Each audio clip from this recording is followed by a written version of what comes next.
So I'm at the gym, it's leg day, and there's only one exercise waiting for me. My lover, my hater, the man, the myth, the legend, the Stairmaster. Hey.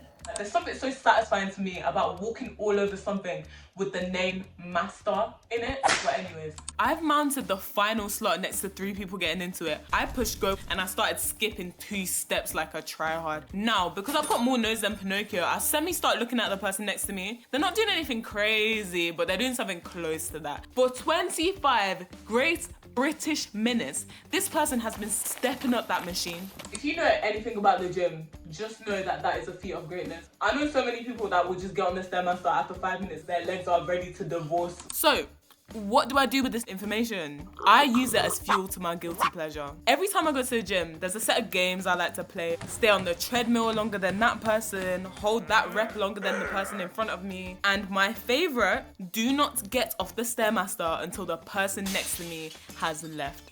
You might be one of those high road people, like, you know those people who took psychology just to like analyze people. You might be saying, oh my gosh, that's so childish. The only person you should be comparing yourself to is yourself. So that I say, pack it in. My older brother left a piece of male ego in my mother's womb when he slid out. While I was in there, I got hungry and I ate it. Its seeds remained in my stomach and it grew into a living being. Today, a tiny, angry, testosterone-filled man lives between my ribs and sometimes he takes over my brain and lets that ego out. Because this woman's been on there for 25 minutes, the angry little man in my head said, now you have to do it. Now, I'm kind of an athletic babe. I have a couple abs or ribs depending on your perspective and how the light was shining on that day. But 25 minutes on the Stairmaster is unfathomable to me.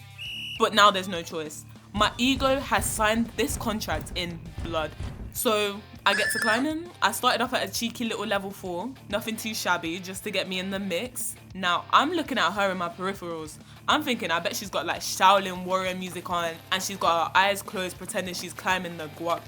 If this bet was real, I'd be wrong. Her eyes were very much open. I know because at that moment I sensed her look at my screen. Now I'm thinking, oh, this is how you wanna go. Say nothing, say nothing. I up the speed, the stakes are getting higher. I'm hitting the steps at the BPM of One Last Time by Ariana Grande. But 5 minutes go by, 10 minutes go by, she's still here, I'm still there. Seconds later though, she hops off. I'm thinking to myself, what are you doing? Where are you going? Like, we had something so special. Please don't go. It's not over.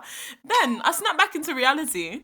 This is just a stranger who has just gone about their daily business. They've come to the gym, probably before they hang out with their kids or the hubby. And I'm in a maladaptive competition with them to the death. But we've got bigger fish to fry now. I must hit 25. It's either that or death.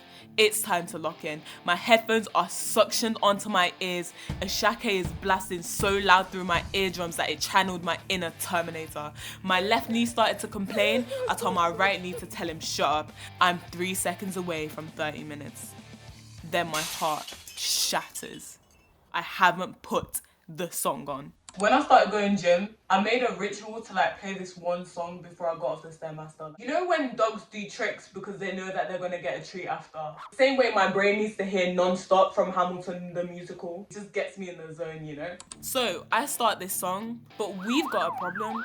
I said I wanted to be on the Stairmaster for 25 minutes. This song is 6 minutes, 25 seconds. That 1 minute, 25 seconds is more than I could ever possibly need. Now I'm at a crossroads. Do I fall to the levels of comparison or do I generate enough willpower by myself to achieve something I've never achieved before? One step after the other, all these questions are bouncing around my mind. The pressure gets so high that I have to do something I've never done before. I take my hand, I unlock my phone, I open Spotify and I skip to the final minute of the song. I hit 25 minutes and I get the hell out. That 25 minutes taught me a lifelong worth of lessons. And I'm gonna show you them now.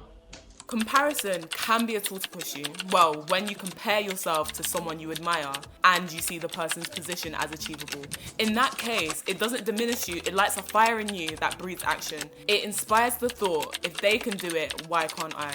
Where it becomes a thief of joy though is where your agency and willpower is lacking. This is where envy starts creeping in. A feeling of discontented or resentful longing aroused by someone else's possessions, qualities, or luck. Basically, you see something others have, don't think you have the ability to achieve it, and start hating them. If you let that feeling sit for long enough, on a good day, it will give birth to spitefulness, and on a bad day, violence. The important thing though is understanding comparison for what it is and deciding whether or not it's encouraging you on a case-by-case basis.